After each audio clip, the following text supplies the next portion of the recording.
Hey, so instead of selling the book as per my post a few days ago, I thought I'd share the book. I'll do that maybe once every couple of weeks, and I'm going to share the sections that really resonated with me and why. And I'll give you a quick reading. And if you like it, you know what to do. But I hope it adds some value to your day as a leader. And if it doesn't, keep on scrolling by the profile. Um, I talk about five anchors in the book, and the third servant leadership anchor is what I call coaching during the game. And to me, it's one of the most important ones because leaders don't do it enough. We try and lead from our desk, and you need to get out live and in the moment so you can recognize great work, but you also can correct deficiencies on behaviors that are expected because your team's been trained on them.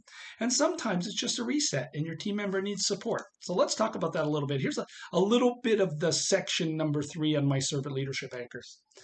So there's no business like show business. Imagine a basketball coach. One of their players looks like a turnstile. Players are breezing by on the way to the basket.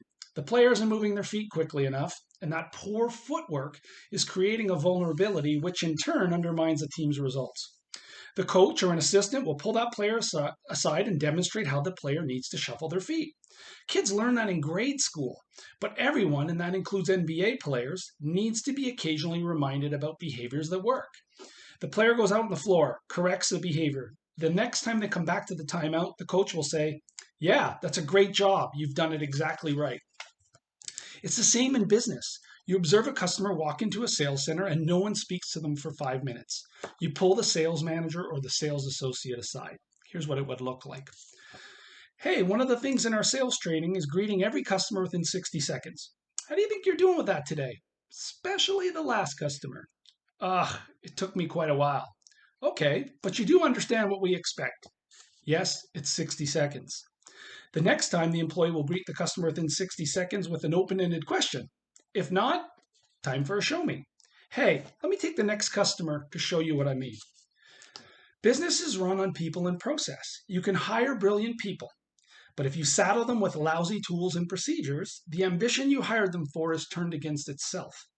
That's why feedback from team members on potential refinements is gold. Root out the hurdles so you can improve their success and boost their ownership of the results. And don't just stop at staff. Customers love the opportunity to give feedback. Listening to negative feedback is a reputational home run for your brand. And I want to emphasize this.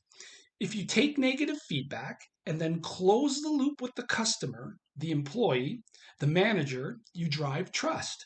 Yes, customer surveys are critical, but the real moment of truth comes when you go out and observe the behavior. Get out there. When I ran BMO Field, the TFC fans would chirp at me about the length of the beer lines. Deservedly so, by the way. It was year one. I accepted an invitation to be a guest on a podcast with two of the original Red Patch Boys, a big supporter group. They were giving it to me. They weren't happy with the halftime, and it bothered them that some of the security guards looked like they were more interested in a fight. It was absolutely great feedback. When I worked for home building companies, sometimes customers felt disappointed with the most expensive purchase of their life. The worst thing you can do is say, yeah, I know what's wrong. We're going to fix it. Instead, say, "Show me everything that has upset you and tell me what it's meant to your life." Whatever you see out there that looks like a hurdle to the customer or a hurdle to your team delivering, you need to take it back to the support team, head office, the senior management team, whatever. You're not done. If you're going to have the courage to walk the floor, you need to find the courage to repeat what you saw and heard. Tell your people, "Here's what I learned today. Here's what I plan on doing about it. I'll keep you updated." This is the whole premise of servant leadership. The higher you go up the chart, the more you should be serving other people. Far too frequently, we do the reverse. We think the CEO shouldn't serve anybody, and we think the VPs are in a position of approving strategic direction and making all the calls. Hey, that's part of it, but they're supposed to be serving the directors who are serving the managers who are serving their teams.